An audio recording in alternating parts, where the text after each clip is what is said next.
Ayan, I wanted to discuss this topic because I've actually received several emails regarding this. Kasi in recent weeks, I've been doing speaking engagements sa mga companies.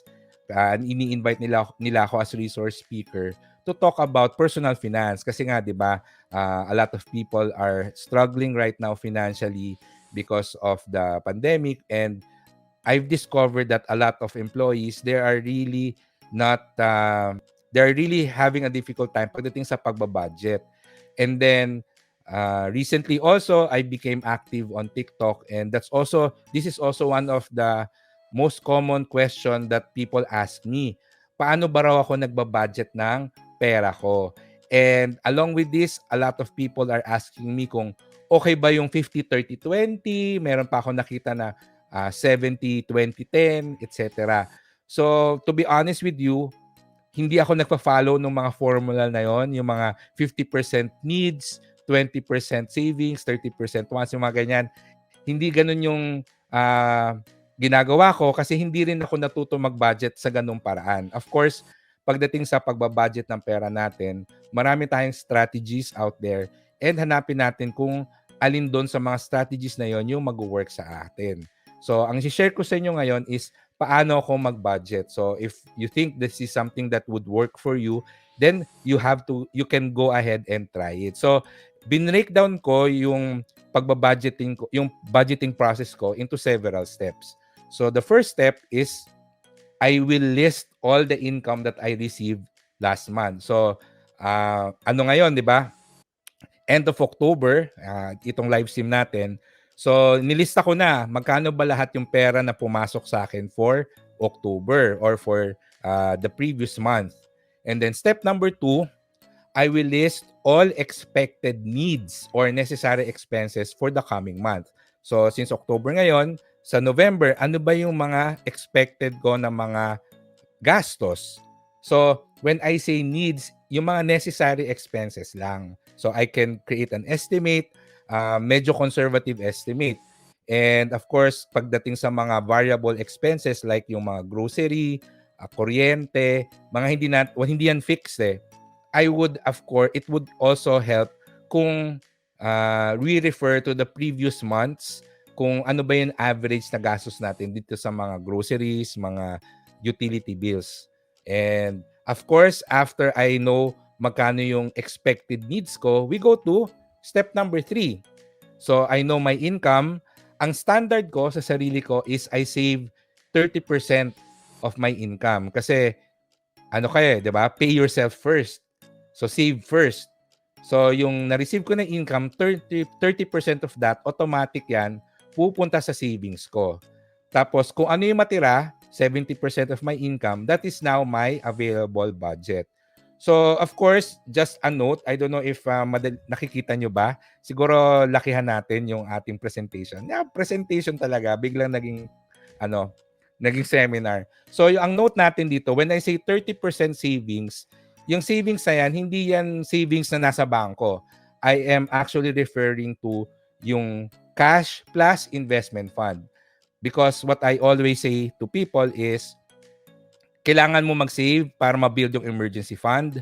But after the emergency fund, you can now use yung monthly savings mo as your investment fund also. Okay? So, income, alam ko na yung kinita ko this month. Alam ko na yung i-compute ko ngayon yung 30% nun. So, alam ko na ngayon kung magkano yung itatabi ko as my savings. At ang matitira doon, yan ang ating available budget, which brings us to step number 4. Yung available budget minus needs is equal to our wants. So, sa step number 2, nilista ko na yung mga necessary expenses ko, di ba? So, yung mga necessary expenses ko, itanggalin natin yun doon sa available budget. Ngayon, makikita ko ngayon magkano yung pera na matitira sa akin para sa mga quote-unquote wants. So, just a simple example, kung kumita ako ng 25,000 pesos this month, previous month, 25,000 pesos, ang 30% nun ay 7,500, di ba? So, 25 minus 7,500, ang matitira ay, syempre, challenge bigla, 17,500. So sa 17,500, let's just say na ang na-compute ko na necessary expenses ko sa parating na buwan ay 15,000. So ang available budget ko ay 17,500 minus 15,000. Meron ngayon akong 2,500 pesos na budget para sa kahit anong gusto ko. So yung 2,500, nako, pwede akong bumili ng bagong maong, pwede akong mag-shopping sa parating na 11/11 basta hindi lalagpas ng 2,500, 'di ba? So dito ko na-afford yung mga luxuries ko, yung mga extra na, alam mo, yung mga unnecessary expenses. I just make sure na covered muna yung mga needs ko bago ako bumili ng wants. And as I've said, hindi naman ako talaga stricto doon sa mga sinasabi nilang mga percent na 50% yung needs, 20% savings, 30% wants, no? Basta sa akin, ma-cover lang yung needs ko at makapag-save ako, okay na yon. Ngayon, of course, there is an option, especially if we have a lot of goals, a lot of financial goals, yung instead of spending all of what's left on wants, then you can also add that on your savings. And again, when I say savings, kasama dito yung investments. So that's the option. When I was just starting, syempre, meron tayong mga challenges, no? And one of the scenarios na nangyayari is if yung available budget ay kulang dun sa needs natin.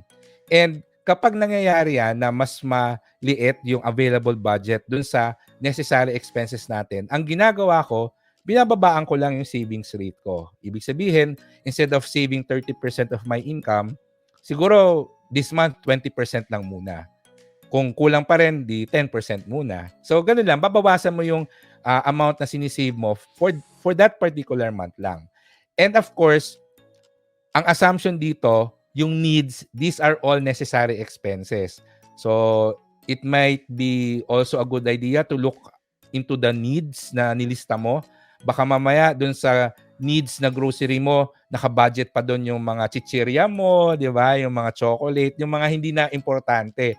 Baka meron pang pwedeng tanggalin doon. Pero ako kasi, I already have, naka-streamline na yung listahan ko ng mga expenses ko, ng mga necessary expenses ko. Kaya pag medyo kulang, nako, ano pala, no? This month, magpaparehistro pala ako ng kotse. Mayroon akong mga importanteng gastos. So, medyo kakapusin yung usual na budget ko. So, instead of saving 30% of my income, mga 20% lang isi-save ko or minsan 10%.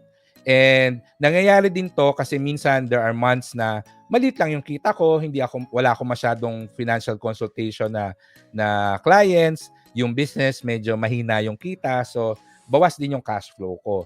So this is the first scenario that I consider.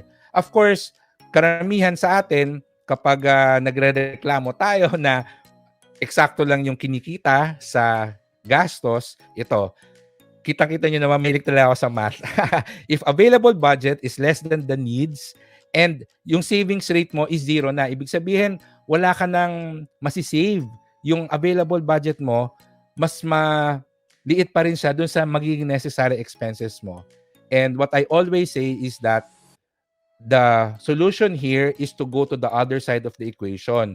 You try to create extra income. And if ever na nangyayari sa akin to, sasabihin ko sa sarili ko na, nako, for the coming month, kailangan kong humanap ng racket para matustusan ko yung necessary expenses ko for the coming month. Unfortunately, a lot of people, hindi nila kinukompute yan, yung available budget, needs, etc. So, hindi nila na-realize na kulang yung kinikita nila sa mga gastos nila.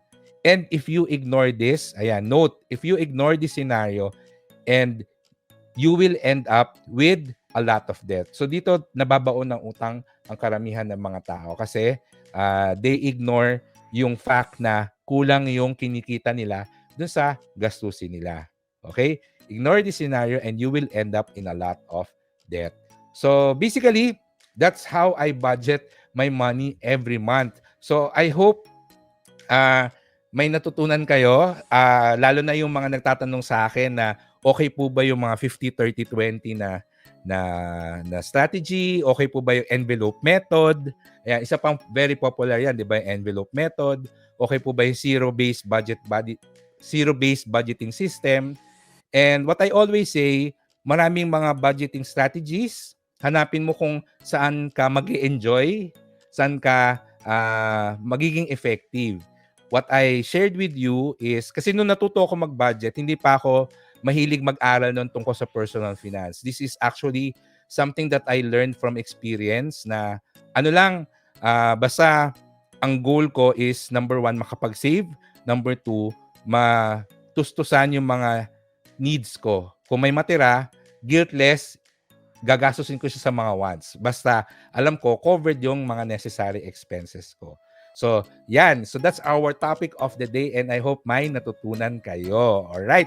So,